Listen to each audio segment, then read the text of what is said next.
You are listening to the Disney Dream Girls, an unofficial Disney Theme Parks podcast, and this is show number 544 for Sunday, the 6th of April, 2025. Where dreams begin. Hello and welcome to the Disney Dream Girls. My name is Michelle Young, and together with my jolly good chum Jane Phipps, we are your guides to the place where dreams begin. Hello there, Jane. Hello there, Michelle. I've got a feeling that I'm speaking to you in the past or in the future, because you won't be here when this is out.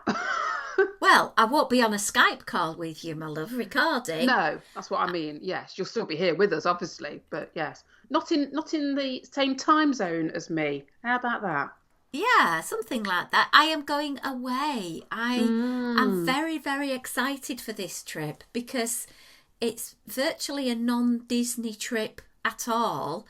And it's very rare for me to do those sorts of things. But Yeah, I have some very different. dear friends I'm going to be able to catch up with in what I would call the northeast of America. But I don't think northeast America is what Americans would call it. But to me, it makes sense. No, I'm in agreement with you, yeah. Yeah, so I'll start the weekend with our lovely friend Anthony Markham and spend some time with him, then chilling with another couple of friends, and then hop, skipping, and jumping down for a week in New York. Exciting.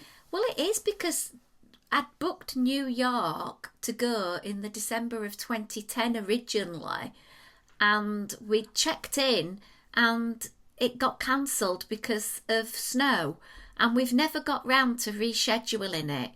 And Wow, so 15 years later. 15 years later, we've eventually got it scheduled. And to be honest, it's just going to be one of those trips where we're going to wander, we're going to go and do things at our pace, and we're going to see things that are important to us.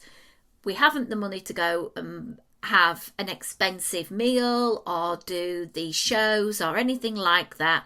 But we can go around Central Park. We can go and see the New York Public Library where Ghostbusters was filmed. We'll go to the few key places around Ghostbusters and go to places we really, really are interested with, like the American Natural History Museum. We want to go to the 9/11 Museum because I think everyone who was alive when that happened, they should, if they can. But I'll be posting a few updates along the trip. And so that's basically where I'll be. So there might not be a podcast for a week or so while I'm having my Easter break. But that is the rationale. Yeah, well... So... yeah, we have these travels that come along, and we need to be able to go out there and enjoy them at the pace that we want to enjoy them at. But don't worry, the most important things are in my case. The Cadbury's chocolate for the Americans and the shortbread that they tend to love as well. So it's all packed, and I'm even taking some Easter eggs because our lovely American friends don't do Easter eggs like we do Easter eggs. Yeah, it's funny, isn't it? The different traditions that we all have. So, yeah. Yeah, so I'm taking some English version of Easter eggs, and in return I might be able to sweep into a Walmart or a Target and pick up some Peeps. And all will be well in the world. All will be well in the world. Yeah, my friends obviously know how I roll. Yeah. Can I just check? Is it Target, TK Maxx and Walmart you're wanting to go to pick up all your medications, Michelle? Yes, thank you. Yeah, we like your drugs. Oh, that sounds wrong. But yeah. Although they have started selling Pepto-Bismol in the UK, but it's something like 3 times the price. I keep seeing adverts for it on YouTube. I'm not quite sure why YouTube are directing those adverts at me, but hey-ho. I know, I keep getting them as well. Maybe it's something we're both sort of putting out there into the sort of like AI-generated algorithm that Michelle and Jane obviously have a lot of heartburn problems. I wish I did, but I don't. Well, maybe it's through association with me, with the hiatus hernia that I had. And as successfully, she says, touch wood, a year on, I don't have heartburn and I don't have vomiting because of it anymore. So, yay. Yay. I just Right. have everything else going wrong. But if you don't laugh about it, you would go insane. So let's just get back on track to some Disney, Jane. Oh, go on then. Yeah, we were supposed to be talking about that, weren't we? Yeah. We were. And Crack on this day of release, John Ratzenberger was born. And I think we need to celebrate Mr. Pixar himself. 1947. He was literally born a year before my mum. Oh, wow.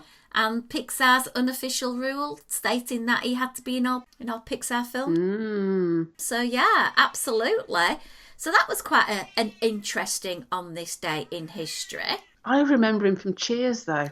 I remember him from Cheers. It was the postman. Yeah. The bit of the sort of Anaraki type character who knew about everything. Yeah.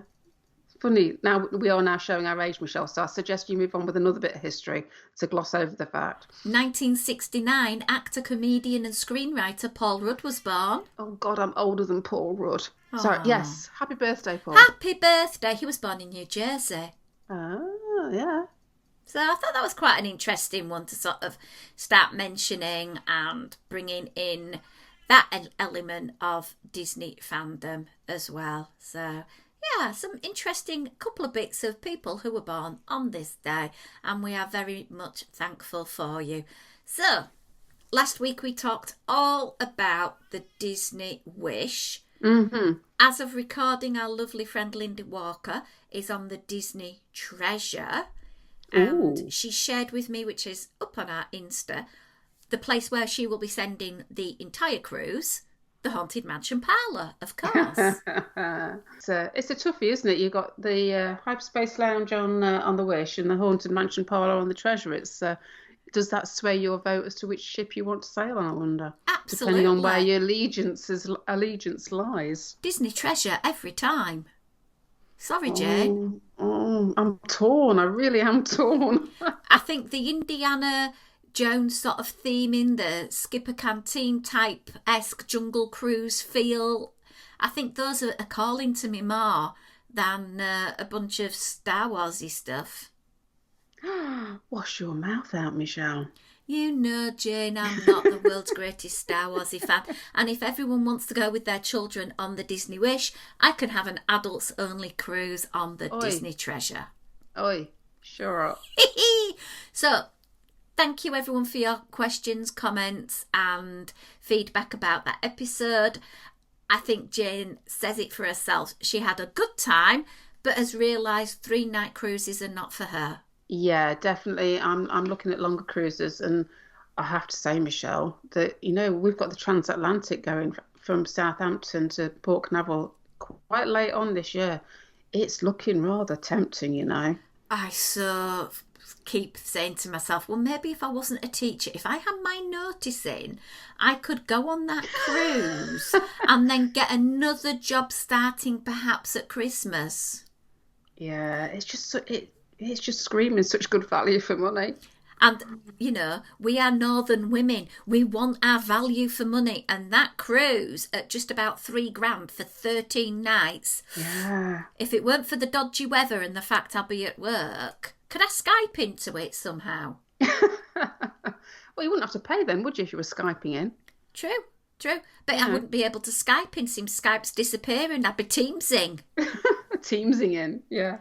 Anyway, Jane, we're going to unpack a little bit more of your amazing trip. Okie dokie. And let's start off by the split hotel stay that you had with the sandwich in the middle of the Wish, which we've already discussed. You stayed over at Coronado Springs as your sort of precursor to the cruise. Tell me a little bit about the vibe of this hotel and what was the room like, etc., and the facilities. So Coronado, obviously like an Animal Kingdom area hotel. It has the south of the border sort of vibe going on with it. I have to say, we were due to stay, I think I've talked about this before, back in 2013. This is when we got bumped up to the Wilderness Lodge. So back in 2013, we had visited Coronado just to see what the hotel itself was like. And we'd had a wander around the lake. Is it Lake Dorado, I think it's called? So it's really interesting going back this time. We're only there for 2 nights.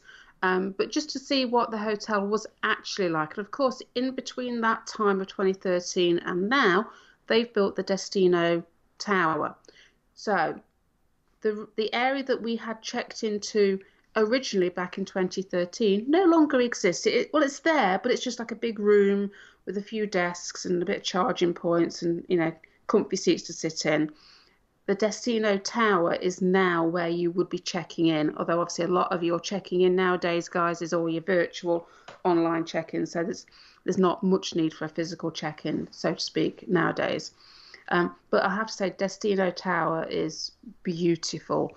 The theming that they have, obviously lots of nods to the relationship between Walt Disney and Salvador Dali is going on there. Beautifully done. Lots of intricate frameworks, and as you walk in and you look over the balcony area into the hotel itself, and you can see out towards the lake, and you look down and there's a bar area. Yeah, it is just beautiful. And I have to say, when we took a couple of walks around the lake over the time that we were there, it was kind of like we were walking around a different hotel to what we'd walked around 12 years earlier. Because obviously everything has grown in since then. And it's amazing how much cozier, it sounds daft talking about foliage, but how much cozier the resort felt. Because I remember 12 years ago thinking it felt quite sparse and open and a bit concretey. Whereas now there's so much lushness and greenery and the water fountains going, etc., that it really felt quite homely and beautiful, and the landscaping was just gorgeous, and the flowers that they've got, some beautiful, I want to say hydrangeas, but I'm probably wrong because I'm rubbish. Rhododendrons maybe, I don't know, don't take my word for it. Me and gardening don't mix. Lovely pink purpley flowers everywhere. So the resort itself is beautiful. You've got the dig site, which is the main pool, and then each of the areas where you have the buildings that you're staying in have their own little pool as well. We were quite fortunate because where we were staying in the casitas, so it wasn't too far to walk back to the main area. Sam and I don't mind a walk anyway, that's fine. But we'd actually were in the same complex as one of the health clubs, the gym area. So that was quite handy for us because we did make use of the gym on our first morning there. It is a convention centre though. So this is what you need to bear in mind. With it being a convention centre, it is busy with conventions. There was an awful lot of people wandering around with lanyards of various sizes and shapes on. We'd hoped that we might have got over to the restaurant that's in the lake, in the middle of the lake, called, I think is it Three Bridges, I think the restaurant is called. But each night when we looked, the wait times were ridiculous. Hadn't booked, and I think the standby waits were, one night was 45 minutes. I think the next night it said 75 minutes. And I'm guessing this was a side effect of it being a convention hotel. So it did feel quite a busy hotel. It was very rare that you walked around and you were the only people on the path type of thing. It's a moderate resort, so the hotel room was fairly standard moderate resort hotel. So you've got your 2 beds, fridge, chiller, nice big safe actually, which probably as a acknowledgement of it being a convention hotel, it's probably one of the biggest in-room safes I think I've ever seen. Oh, wow. It got a Keurig coffee maker in there. The bathroom, it was a walk-in shower with glass perspex doors, 2 sinks. That's kind of that sort of standard. Very similar layout that we found later on when we moved to Port Orleans French Quarter. And it suited us fine for the couple of nights that we were there. Say it was a beautiful resort, and I really enjoyed it from that aesthetic point of view. We had some beautiful, especially on an evening with the sun coming down, the water fountains going, lights everywhere. The Grand Destino Tower, when it's all lit up at night, is stunning. Whether I would have liked it for the length of stay that we ultimately had at Port Orleans, I'm not sure, because it was very busy. And also the location, because it's Animal Kingdom area, you are kind of on what I would call like the edge of the whole Disney property. So therefore your bus transfer times, because that's your only means of transport, is your bus, are going to be affected. It's because you've got a distance to go each time, except for the Animal Kingdom park. So Yeah, but no, I really enjoyed it. It was very nicely laid out. It was clean. It was tidy. It was modern and fresh. The only issue that we had with the room was that there was a sensor for the fan to come on in the bathroom, Yeah. and you'd walk in and the fan would come on. It wasn't light sensor, it was motion sensor, which was fine. The only problem is that the fan that we had in our room was like a helicopter taking off. Oh my word. It was really quite noisy. Thankfully, neither of us seemed to need to get up in the night to go to the toilet, so we didn't end up disturbing each other or anything daft like that in the middle of the night. I thought it was, oh, that's just the way it is, until we got to French Quarter. We had exactly the same setup. The fan was almost silent. Wow. So, in hindsight, I wish I'd said something, because obviously that fan was noisier than it needed to have been at Coronado. But that was my only little quibble, to be fair. That's all right then. Yeah. What did you think about the food offerings that were based over at Coronado? We only partook of the fast food, the food court, whatever you'd like to call it. The Mikado, she says, racking her brain. I think is it what it is. Pretty standard offerings. But for us, the good thing was there was a build your bowl option, which meant that for Simon and I, for our preferred way of eating, we could actually go up, and it was obviously Mexican type base, so you got like black beans and pico de gallo and that sort of thing in this bowl, but we could start the bowl off with a cauliflower rice base, so we weren't getting tied into a heavy carb loaded base. There was bowls that were available that were either a nacho bowl based or like a heavily rice based bowl. So the fact that we had a cauliflower one to choose from, that was really good. Loaded up with, I think I had chicken that night. I think Simon had beef. Yeah, they were really good. For breakfast, it was your typical offerings at breakfast time. To be fair, you've got your waffle platters and your waffle bounty meals and your pancakes and all that sort of thing. What we sussed out for us was, rather than order the pancake meal with more pancakes than we needed, or the waffles, we would actually just order sides. So that was our little hack to get the foods that we wanted without having to have foods that we didn't want all the time. So we'd just go up and order a couple of sides of eggs and bacon and sausage, and that would suffice us for our breakfast. But it was your standard sort of fare. The interesting thing that I noticed was at Coronado, it was all paper plates and plastic knives and forks, as you'd expect. There was the usual resort mugs. There was, once you bought a coffee, you could go and refill it. So we were quite sneaky, and we'd keep our cups with us and go back during the day and fill it up again. So that was all kind of standard, your Coke Freestyle mixing machines that are the standard, I think, across most places nowadays. When we got to French Quarter, so bear in mind they're both moderate resort hotels, and to be fair, Coronado gives the vibe of being a little bit posher, a little bit more upmarket because of the Destino Tower looking as grand as it does, and the fact that it's playing to a convention audience. But interestingly, at Port Orleans French Quarter, when we were getting our food in the Sassagoula Folkworks, yes, we sometimes got paper plates, but like if we'd have ordered a meal, so rather than ordering the sides, it came on a proper plate. And when we went to get our knives and forks, yes, we got the option of plastic knives and forks, but they'd got proper cutlery. Oh. And I was like, whoa, this is good.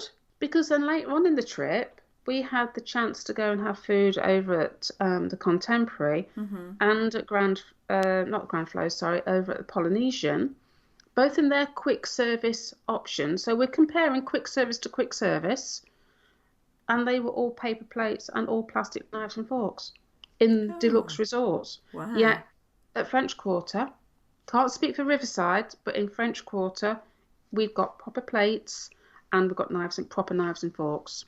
So interesting to note. But yeah, food options were pretty standard, but there was enough choice to satisfy what Simon and I were after. Is it a resort you would choose to go to again? Not for a long stay, no. I enjoyed it for a couple of nights, and as beautiful as it is, I think it is the location that would persuade me not to go there, because it is just you're relying on bus service. It is a big-ish resort, as in you could be placed in a section that's quite away from the main hub. That wouldn't have bothered Simon and I. Like I said, we don't mind walking. If it's an excuse to get some steps in, we're happy with that. But I can understand for a lot of people that would be an issue. So it is an expansive resort.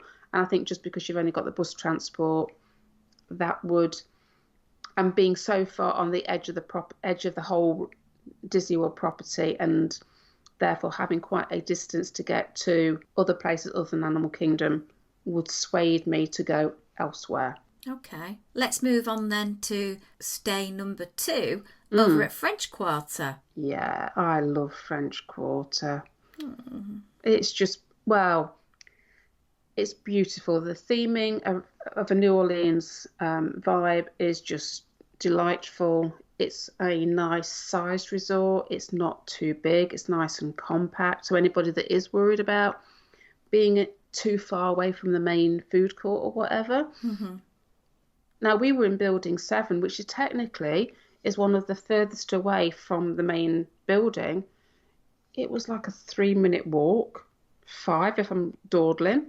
You know, it wasn't an issue at all. For us, we were on the 3rd floor of Building 7. And actually, we were at the back of the building, so technically we've got a car park view.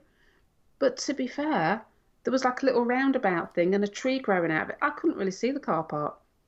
We weren't there long enough to be looking at it. And I could walk down the stairs to leave the building, and to my left was the Sassagoula River.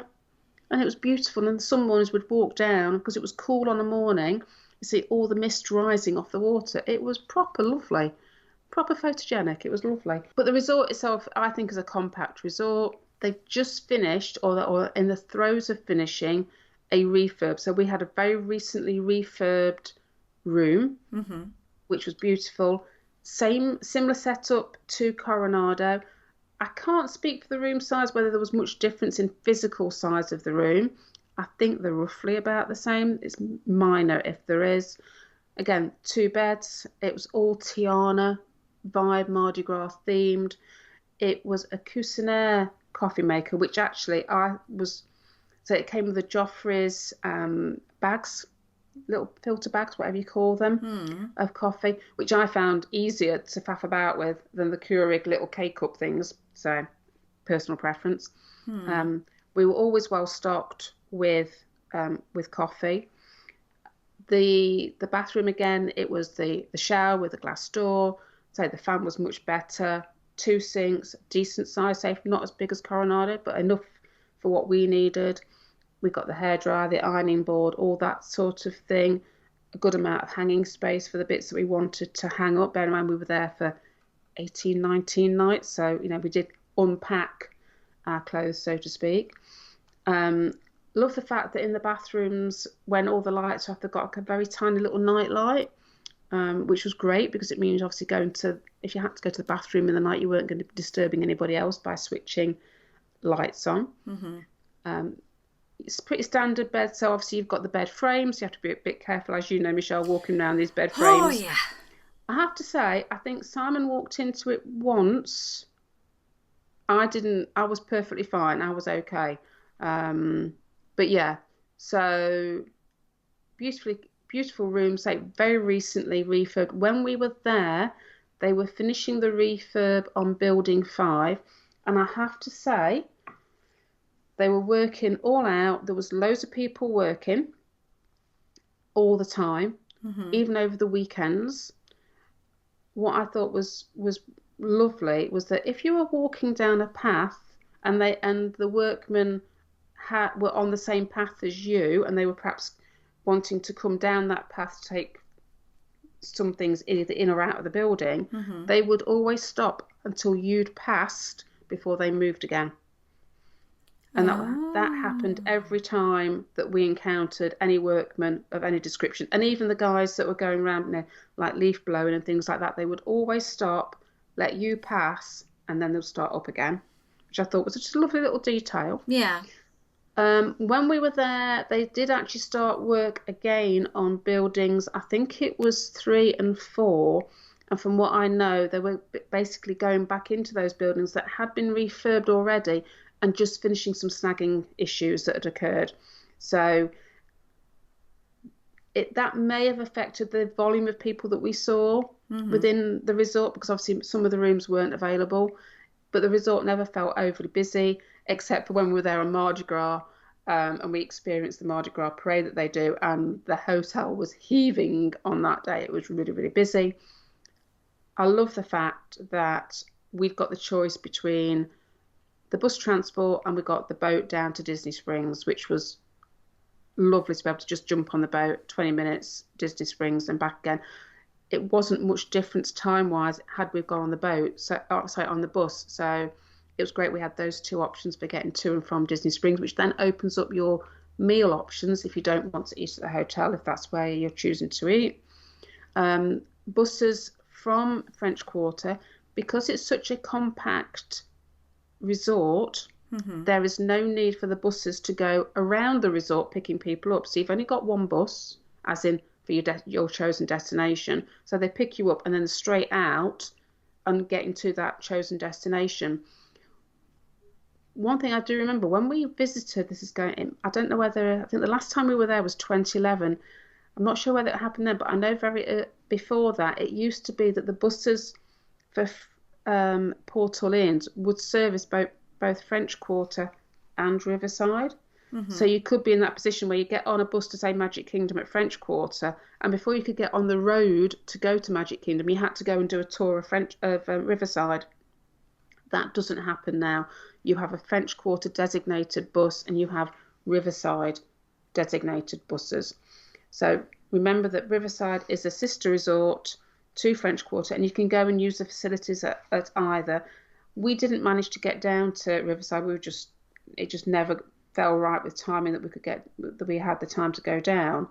But bear in mind that if you do stay at Riverside, it is a much more expanded resort, and they have bus stops around the resort. So if you're going to get on at bus stop 1, you're going to have to go around bus stop 2, 3, and 4 before you actually get out and on your way to whichever park you've chosen to go to that day.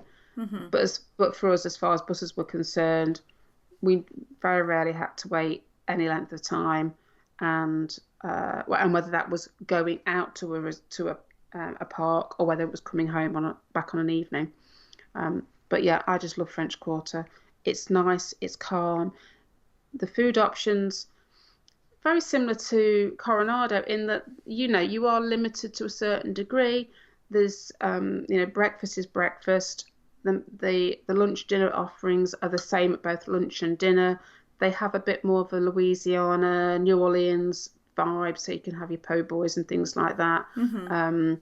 But we found some nice, good options, and they were willing to swap out some of the sides for us. So rather than having potatoes, we could double up on our veggies and things like that. A beautiful salmon and a lovely beef stew there as well one day. Yeah, plenty of options. And of course, you do have the cafe that sells your beignets, which I queued for because it was Mardi Gras, and I had about a 15-minute queue to get some beignets. But were they worth the wait? They were, except when we got them, they were beautifully hot and fresh. And we walked away to find somewhere quiet, and we found one of the little garden areas to go and sit. And I'd not been given any of my chocolates dipping sauce. Oh no! And it was like, I can't go back and ask now because literally I've got no. So we just enjoyed them without. But they were lovely, rather messy. Icing sugar, blimey! Don't tell you how far that goes, do they? Do you know what? I was washing it out of my clothing for months. It's like icing sugar just goes everywhere. You need to wear white because if you wear black, it's just, or you need a bib. I was just going to say I needed a bib because no matter what I did, it got over me. And I think I was I wearing something black that day? Yeah, it didn't go down well, put it that way. But yeah, lovely resort. I would recommend French Quarter in a heartbeat to anybody.